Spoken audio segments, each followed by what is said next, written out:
Facebook. Anonymity versus public shaming. Speak out now, expose sexists. Name shame sexists. Top story on Epicenter tonight.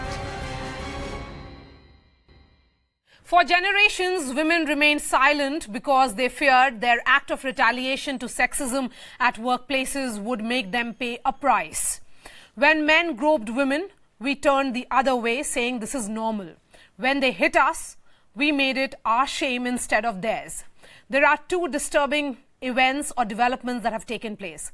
Comedian Mallika Dua was trolled for not defending herself immediately for a sexist comment by Akshay Kumar during a comedy show shoot. A few days back, a law student's Facebook post listing 61 professors and academicians in several prestigious colleges and universities of India, calling them sexual harassers, went viral. Is it right to name anybody anonymously with lack of answerability? Have we normalized casual sexism? The debate begins in 2 minutes. Hello everyone, you're watching the Epicenter with me, MaryaShakil. The headlines this hour. Sri Ravi Shankar expresses willingness to act as a mediator for an out-of-court settlement on the Ram Mandir dispute. This after members of the All India Muslim Personal Law Board and Nirmohi Akhada meet him. CBFC Chairman Prasoon Joshi speaks exclusively to CNN News 18, says no morsel cuts, no pressure from any political party. It's the biggest music launch an Indian film has ever seen, with a performance by the Mozart of Madras, A.R. Rahman, Rajnikant and Akshay Kumar. Starer 2.0 is set to have a star-studded audio release at Dubai's Bush Park.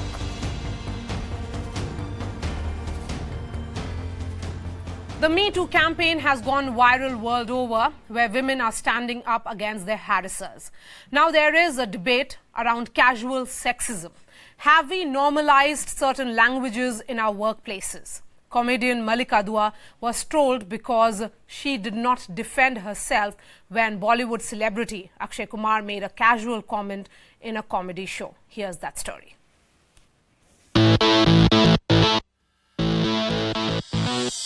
It's not about sexuality, and that's what I think it is. It's not even about sex. I think it's about power. It's a fight between a Bollywood star and an upcoming comedian. Mallika Dua taking on one of Bollywood's biggest names, Akshay Kumar. Just get out. Here is what irked her.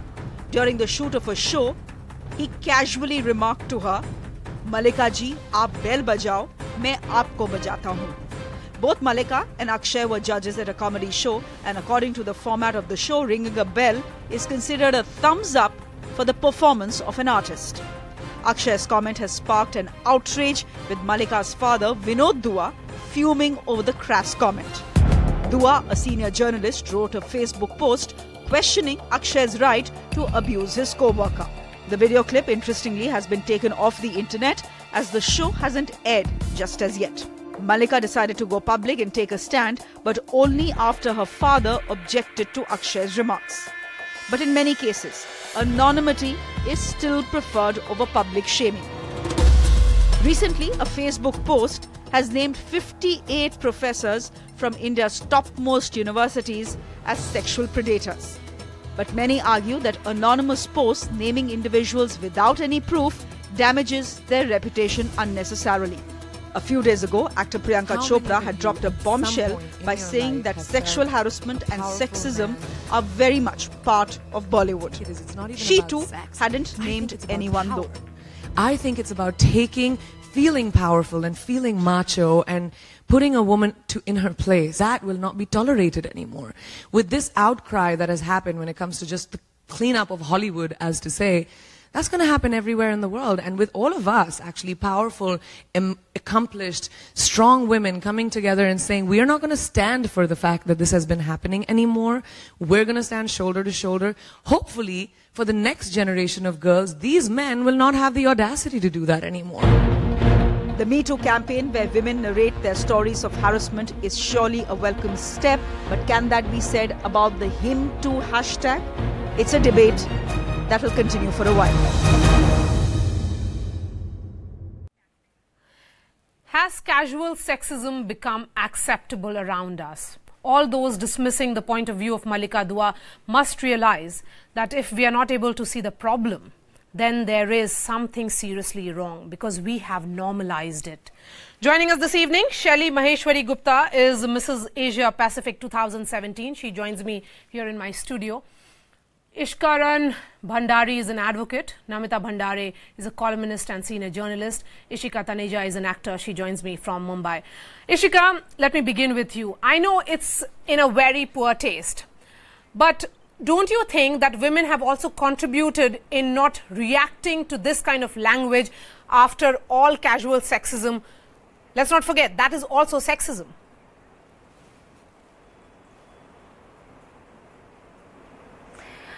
It is very true, but I feel that the entire society is to blame, because if somebody speaks up, then she's a victim and she's been victimized for that.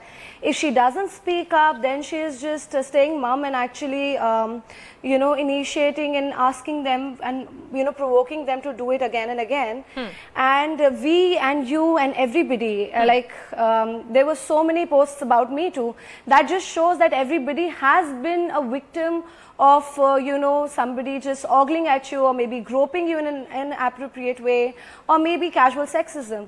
But, how much can we speak? And every day we cannot speak about it. So somewhere down the line, I feel that the entire society is to be blamed and we have to work together towards this problem, Namita, because this problem is very, very huge. Yes, Namita, what's most presumptuous is that Malika Dua was trolled for not defending herself against this casual sexism that she faced by Akshay Kumar. That is what is most worrying, that she is the one who is trolled because she faced casual sexism. That's right. As Ishika said, you speak up and you're trolled, you don't speak up and you're trolled. And frankly, I think Malika Dua is a strong woman. It's her choice when she wants to speak. She decides her timing. If she wants to speak, she decides her timing. Yes. Who is anyone else to decide for her? She said her piece and that's that. Yes. Shelly, the entire conversation that is being built around casual sexism. Yes. I want to understand, do you think, because you are in this glamour world, is women's contribution to her workplace constantly undermined with this kind of language, which is very casual in nature but very sexist at the same time? See, basically, I feel the language, the tone, suppose anybody says to you gorgeous or maybe sexy or whatever it is, how they say it, that's more important. Because it shows the body language. We can understand, as a woman, we can understand the body language and the way that person is staring at us, groping at us. And definitely, it's everywhere. From, what you say, workplace, it's on the streets. We face it everywhere. So one needs to speak about it. But Namita, the point that you were making, if we can take it a little forward, I'm trying to understand, have we normalized it? Of course we have. I mean, everyday sexism is normalized. But I think in the workplace, you now have a law. And we've of course had guidelines since 1999 and we have had a law since 2013. But if you take any large case, any big, take the Terry case, take R.K. Pachauri, this should have been a test case for sexual harassment. What is the result? What is, the complainant, the researcher made her complaint in February 2015. He was not asked to leave his job till months later, after the governing council was literally named and shamed. I mean, they had to be named and shamed by, in columns, and there was an outrage. And so Pachauri was then finally asked to reluctantly leave after the governing council put on record their grateful thanks to him. So if you look at high profile cases, Greenpeace India, what happened? Again, media outcry. So belatedly somebody wakes up and says, we're very sorry, we did not recognize your complaint. So what is the message we're giving to women? We're telling them that, look, there's a law that very clearly defines that saying, hey gorgeous, hey beautiful is actually against the law. I mean, there is a very clear defining of sexual harassment, of what is the workplace, of what are the rights available to women, and also what are the punishments for frivolous complaints? There's that also. But what is the reality on the ground? There has been no justice. There has been no justice in such high-profile cases. What happens in smaller cases? How then do you expect women to speak up? It's the women who end up losing their jobs. In Terry, what happened? He stayed on, she quit her job. You know, and she's now out of a job. She's out of a job. But then fighting that is a lonely battle. But then, you know, then you accept it because you have to pay a price. And that is the reason why women are not naming and shaming. They're just standing up and saying that they have been sexually harassed. For example, even Priyanka Chopra, she said that she faced it without naming who it was. So if powerful women do not name and shame, then how do we go forward? No, but obviously, you know, you have a career. First of all, you may not have hard evidence. So in which case you become liable to a defamation suit. I mean, I may say, for instance, in media, we say, oh, so-and-so editor, so, you know, but you don't name because you may not have evidence, you may not have proof. So, you know, the onus of proving your case is on the woman. So, socially, you will blame her because you'll say, oh, but what did she do to provoke this attack? But he was a very nice boss to me. He did not behave badly to me. Why did he behave badly with her? So, the spotlight is on the victim. The onus, the burden of proving that she's, you know, her charges are correct is on the woman. If she speaks up, you blame her. If she doesn't speak up, you blame her. And she ends up with, it's a terrible case. We need to relook this law. And by the way, we're talking of the organized sector. You're not talking about 90% of the workforce, which is in the unorganized sector. Let me get Ishkaran Bhandare. Yes. Let me get Ishkaran Bhandare on this. Ishkaran, you know, the point that is being made by Namita, that there is a need to relook. And this is also coming at a time when a law student has put out a list of 58 professors in various universities across India saying that they are sexual harassers. That anonymity with which she functioned, of course, because there is a retaliation that came from one of the professors who put out another Facebook post saying that, you know, because this particular lady should perhaps name herself, and that anonymity doesn't mean answerability. Do you think that is also a problem here in the entire narrative that is being built around Me Too? See, that does anybody who lives in the society knows casual sexism exists. That cannot be denied. And we have all seen examples of that, and unfortunate examples of that. Where the problem arises legally, I'm just talking legally, is in India we already have very, very strong women protection laws on sexual cases. In the sense, there are convictions in India on the sole testimony of the victim. So the law in India is already extremely strong compared to some other Western countries also. Things are unheard. Now the problem which comes in India is this: how do we balance false accusations versus genuine cases? That, and unfortunate reality is there are cases of false accusations which nobody can deny. Equal reality is that there does exist sexism in the society. Thus, it has become a larger societal issue now on how society and how workplaces, and I believe a lot of onus lies on the top management of any workplace. Casual sector is even worse. So a lot of responsibility lies, but legal solutions only. We already have very strong laws, and unfortunately some of them are being already misused also. You know, yes. So it becomes a very fine line to decide on how to operate. You know, Ishika Taneja, I'm looking at what a list of feminists have put out on Kafila. They are talking about how one or two names of men would who have been already found guilty of sexual harassment by due process are placed on par with unsubstantiated accusations. This is in response to that list of sexual harassers that was put out by that law student. You know, and then they go on to say it worries us that anybody can be named anonymously with lack of answerability. Where there are genuine complaints, there are institutions and procedures which we should utilize. Do you think then? See, like Sir was saying, I believe, see, the law might be strong. Yes, Ishika, go ahead. Yeah, I would like to say, see, my point is that law might be strong. The only problem is, first, the corruption involved in the whole system of actually getting, getting your case through, because even if I know, like if I have to blame someone I have been victim of some harassment, I know if I'll go there, first I'll be trolled.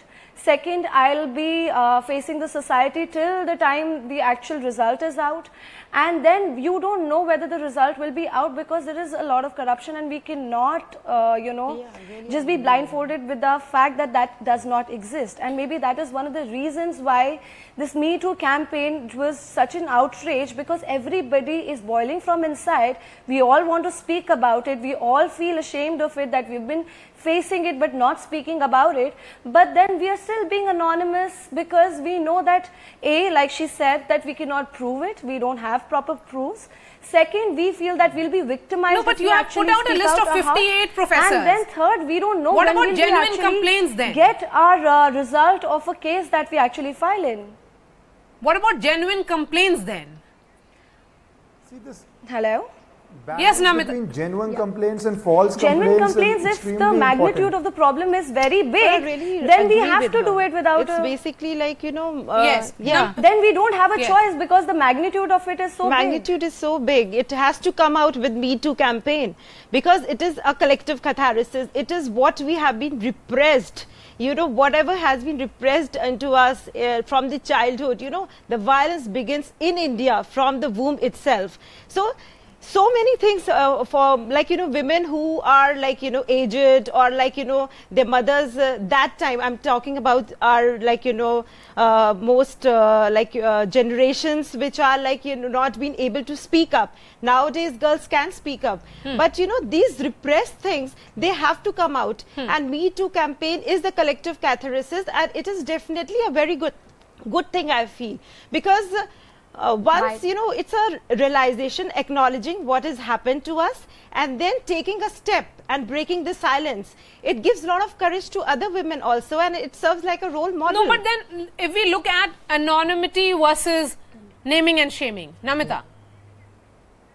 Yeah, I think we're confusing a lot of things here. Myra, I want to come in. There is a difference between sexism and sexual harassment. Sexual harassment is clearly defined by the law. Yes. Sexism is something we deal with. I'm not saying, we just, it's deeply ingrained in our society, and not just in our society, it's deeply ingrained all over the world. This is a global conversation. The Me Too campaign is very different from the anonymous naming and shaming, and I'll come to the anonymous naming and shaming. I have a serious problem with it. Me Too was a sharing on social media platforms, where I think we were all surprised, though we all knew it, but I think maybe some men were also taken aback at how widespread and how prevalent sexual, predatory, abusive behavior was.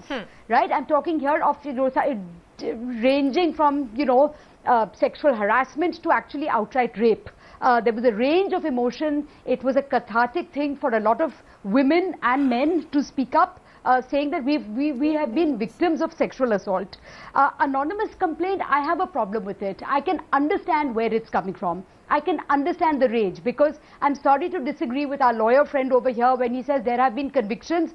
I have not seen any convictions. I can name any St. Stephen's case, Terry case, Greenpeace India. Where is the conviction? Where is the punishment? Where has the perpetrator?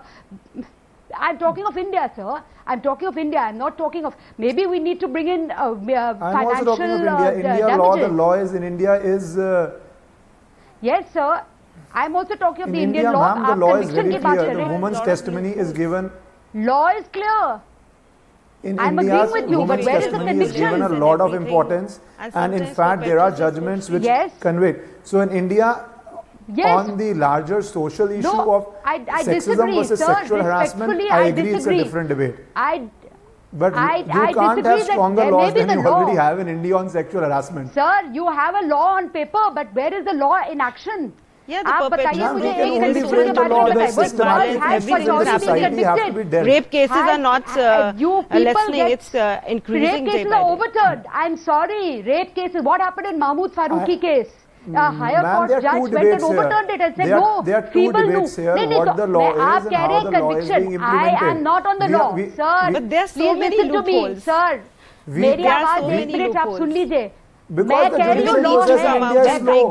It's slow in everything. Judicial When process the judicial process in India is slow, the so legal is slow in everything. you will have a name and shame. Yes, let her finish first. You will have a name and shame.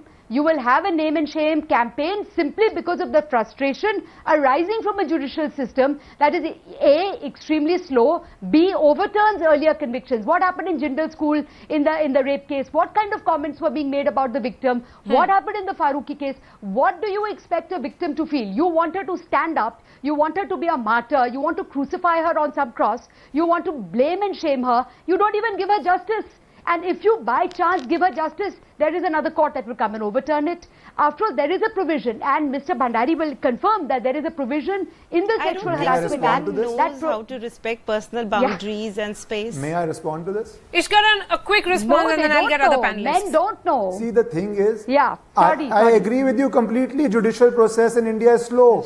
There are two different things, what the law is and how the law is being implemented. Law is very strong. The implementation that you're talking about, I take your point that it is a slow process in India that cannot be denied. But it has improved. It is improving, and we have to enforce. We have to ensure. I am only challenging you. You can't get more laws. I am only challenging you where you're saying there are many convictions. And I am asking you to name those convictions. That is my only challenge. I have not seen or heard of any convictions. I have been studying sexual harassment laws since it came into place. I have not seen any great convictions. I'm sorry. Being convicted. We daily have normal cases being convicted. That is rape. That is another case. Is that sexual harassment in the workplace? Arey bhaiya, that is rape. That is not sexual harassment in the workplace. Please understand, there are different laws. That's what I'm saying. Okay, Namita, if we were to look at casual sexism. Okay, no. Let's go back to casual sexism and this kind of banter. That's what I'm saying. We are mixing a lot of topics here. Many are saying that this was a comedy show. So it should be seen as... I'm very clear. Yeah. So many are saying that this was a comedy show. So the parameters of a comedy show would also have to be taken into account. Then there are roasts. No. What is the parameter of a comedy show? Roast by where but the language was so enough. What can you say? Ishkaran, what is the parameter of a comedy show? I am saying that depends on what sort of...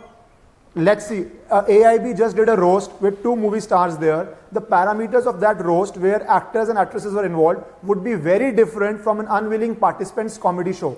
So those parameters of what the show is are also basically what you are saying is, Ishkaran, what you are saying is that the women know what they are getting into when they are actors or participants in a comedy show.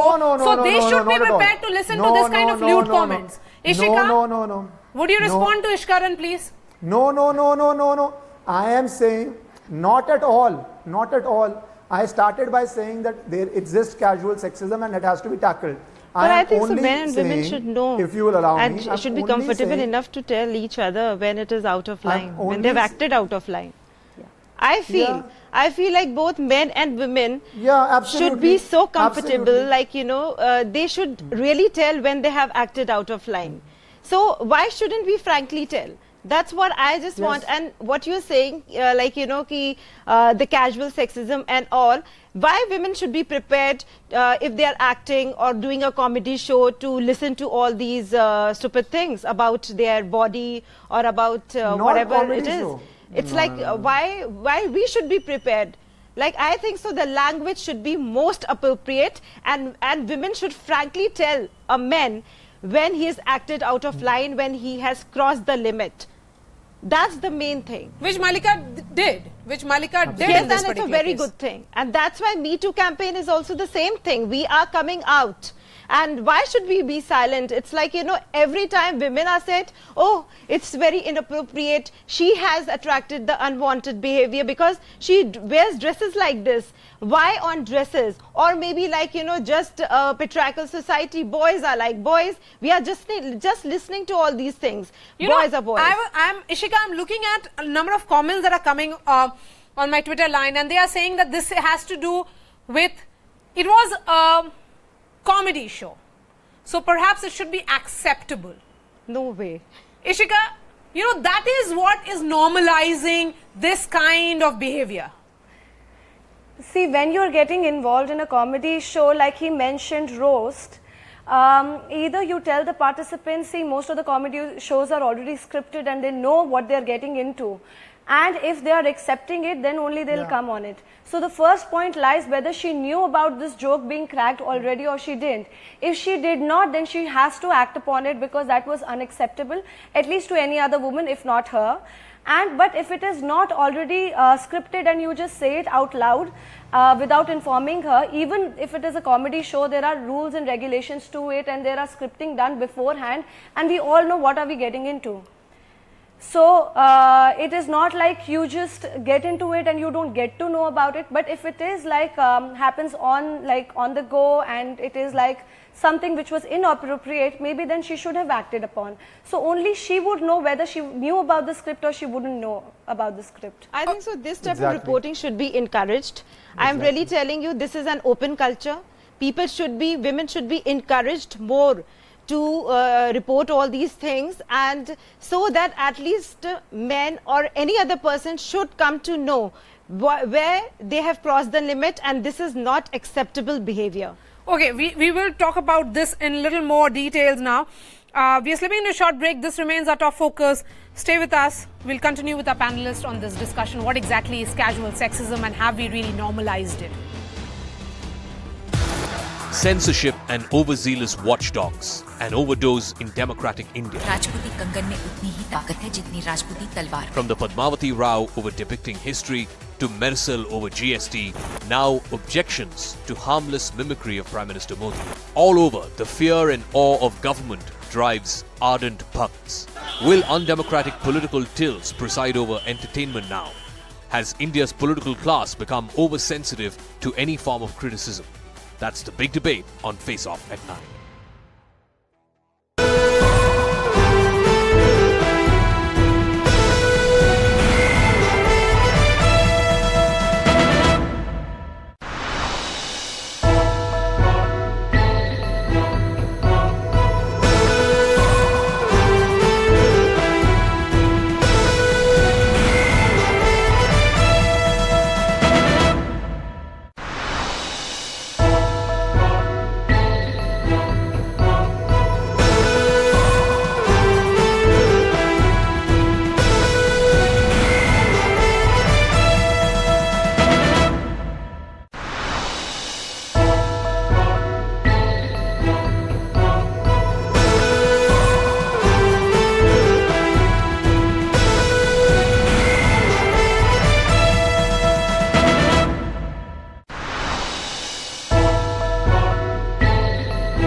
58 professors and academicians have been called sexual harassers in a viral Facebook post. The list, floated by a 24-year-old law student Raya Sarkar, consists of names from over 30 universities, colleges and institutes.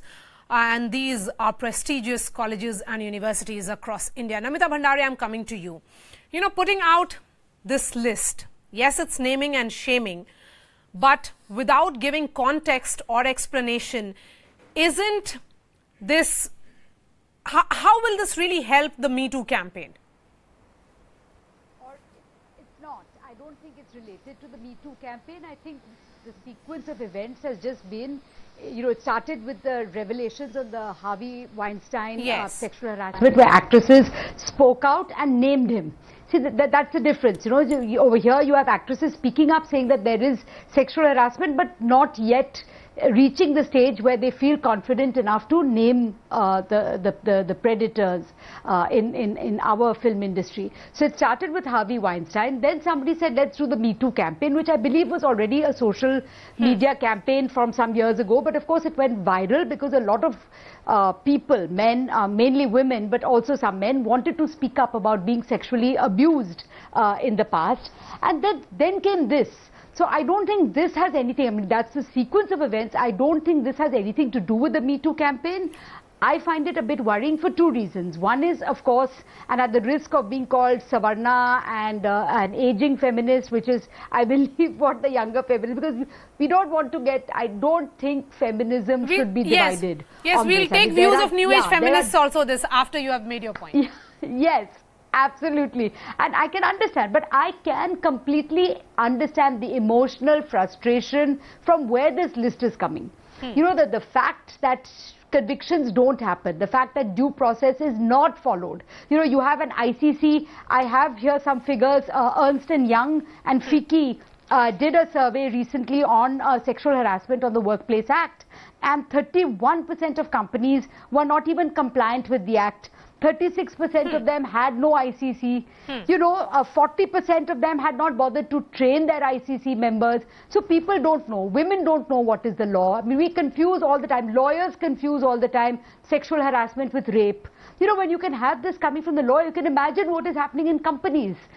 You know, it's just, you know, it's maybe because it's a new law, maybe because managements don't want to really understand implementing the law, because very often what happens is that the harasser is actually a male boss in a position of power. So again, coming back to Terry as a classic case, yes, Pachauri was this blue-eyed boy who could do no wrong. He was a Nobel Prize winner.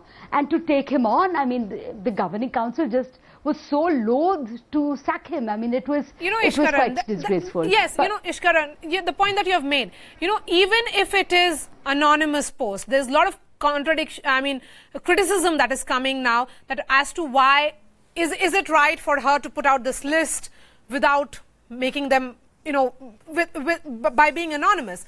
But even if it is an anonymous post, the fact is that it's about naming people. It's about understanding that the wheels of justice perhaps move so slowly that at least putting out these names in the public domain would mean that women will become very careful when they deal with these men. See, I will answer your earlier question first, where you said, does it help the cause? Me Too, everybody has women members in the family. Nobody wants casual sexism. But anonymous, the problem with anonymous is, in any law, you have to face your accuser. How does a person, if his name has been put in it wrongly, or for any extraneous reason, face an anonymous accuser? Everybody in society has right, man or woman. I am only saying that if there is an accusation, you should be able to face your accuser. You should be able to know what the situation was. That is a very basic requirement of any civilized society. I understand why some people are anonymous. It's not an easy call to make. Workplace has workplace issues where a woman complains and could face problems. But equally, being anonymous would not solve any purpose. You know, the fact that being anonymous Raya Sarkar, in her Facebook post, also says conversation on the topic is very good. Because she has made an important point here, and this is perhaps the most practical point, that how it really happens in our society, that some are unwilling to even disclose their names, as the academic community will treat them as a pariah. This is what will happen. that in case if you come out and say that this man has sexually harassed me, then you will lose your job, that you will be at the receiving end, and that you will be pushed against the wall, and that you will become the pariah. That's what happened, yeah. That actually happens. And you will not even get another job. Because after you have named it, and whenever you're going to go for the next interview, people will know that you've already named somebody, and nobody wants a troublemaker in their so you'll be declared a troublemaker. So the whole thing just goes on and on. It's a vicious cycle. Even like, you know, I've heard certain things also, like, so you know, don't teach your daughter-in-law. So, yes, Ishika, finish your point and then I'll go to other panelists. Like even as actors, we face so much of, you know, there are a lot of sexual comments being made, but we don't want to speak about it because the problem is everywhere. It's not just one person doing it, but there are so many of them that we are facing. And then you don't want to pinpoint fingers because then nobody will treat you right, because then you will be regarded as a troublemaker. Secondly, you cannot really go to the lawsuit to be, you know, complaining about the casual comments that they make, because those casual comments have actually become casual because it's just an everyday act. And then if you actually start doing it, then you don't have the perfect evidence, and then the society will blame you that why did you even enter this industry when you knew that the industry is such. So now you cannot be a, you know, you cannot utilize your talent as an actor, which is an art, because it is you know, related to all these problems, and the problems are so deep rooted that there is no way out of it. I am more concerned about what is the solution to this problem, because at last we have to solve it, because we have already seen the magnitude. Yeah, I just agree with Ishika. All right, ladies. I think there's a very easy solution, and I think it's a very easy solution. You please add financial damages, because speaking up comes at economic cost. As we've discussed, women do not get other jobs because they become labeled as troublemakers. They are forced to leave the workplace. Add the financial damages and companies will fall in line immediately. That's what happens in the West. You know, people, Fanish Murthy and so many out-of-court settlement for undisclosed amounts of money. And that's when managements also crack the whip and they get serious about sexual harassment. Here you have an ICC that will sit in judgment, but the report is only a recommendation. It cannot be enforced. All right, you know, ladies. Who's going to enforce it? So ladies, I also thanks so much for joining us, Shelly Maheshwari Gupta, Ishkaran Bhandari. I would just like to add one more point. Okay, we have come to the end of this discussion because there is a breaking news that is just coming in. And a day after Tipu Sultan's snub to BJP, President Ramnath Kovind has praised Kerala. Ramnath Kovind has said that Kerala has an appreciable track record in public health. Education is a model in India's quest to achieve total literacy. President Ramnath Kovind is in Kerala and he has praised the current Kerala government, saying that Kerala is potentially a powerhouse of digital India. It has among the highest rates of mobile phone penetration in India. Neetu Regukumar is joining us on the phone line. Neetu, where was the president speaking and in what context has he praised the state government? So the president had two programs, Maria. One is at Techno. He was actually in the inauguration of Techno City in Pallipuram in Thiruvananthapuram itself. It's a phase 3 of the IT sector that is going on here. And he had another function which was a civic reception for the president given by the state as well as the Thiruvananthapuram Corporation.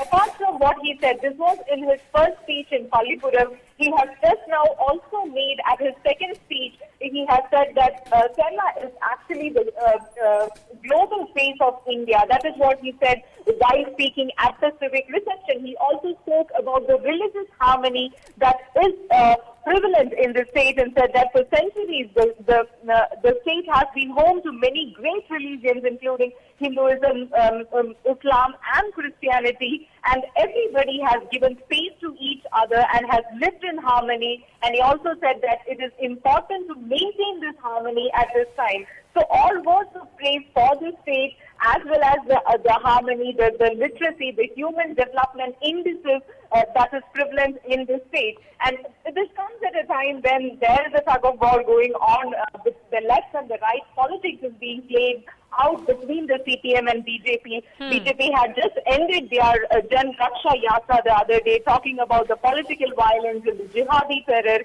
and all sorts of things. And the CPM Yatra is just going on talking about how the BJP is giving a different narrative or trying to hurt people, trying to actually go against the secularism and the sentiments of the state. So this speech comes in at a time where President says that Kerala is the global face of India, and it is true in many factors. He had huge words of praise for the community, the people that is working from here in other parts of the country as well as in other countries. He said that no hospitals big in any part of the country can function like they are functioning without the workforce from Kerala. So it is also looked at in a way when all this politics is being played. This is what the president is saying. Even in his short visit last time, he has spoken about the secularism and the harmony that is prevalent in the state. Right. You know, Neetu, have you been able to speak to any of the BJP leaders? Because I remember very clearly that when President Kovind had praised Tipu Sultan for his contribution in the development of Mysore, the BJP had claimed that Congress had scripted the speech. So far, we couldn't speak because, as I just said, his second speech is just over. It's just over, that his civic reception. So we've not been able to get reactions from the BJP in this regard or related to his speech. Yes, important development there that is coming from Kerala, Neetu. This coming just 2 weeks after that entire yatra that was unveiled by the BJP President Amit Shah, who himself was there in Kerala, first to really flag off that yatra and then for the conclusion of that yatra in Kerala. And now President Ramnath Kovind praising the state of Kerala, saying that the state has had an appreciable track record in public health education and is a model in India's quest to achieve total literacy. So when it comes to these parameters, if you could give us some sense of public health education and total literacy, the fact is that Kerala has much to boast about. Yes, that's correct. If you look at the literacy rates, the 10% literacy is what said, about 94% is the literacy rate in Kerala. And if you look at the public health sector or the human development indices for that matter, the maternal, the IMR, the infant mortality rate of the state is just 10. Then when we are looking at a national average, which is no way close to this. Now, if you look at MMR also, the state is about 34, whereas the national average would be about 300. So that is the difference when you're talking about health sector, that you are talking in the state and literacy, and also the amount that is spent on public education. So these are the factors. Need to stay with us. Let's get the first BJP reaction now. RP Singh of the BJP is joining us on the phone line.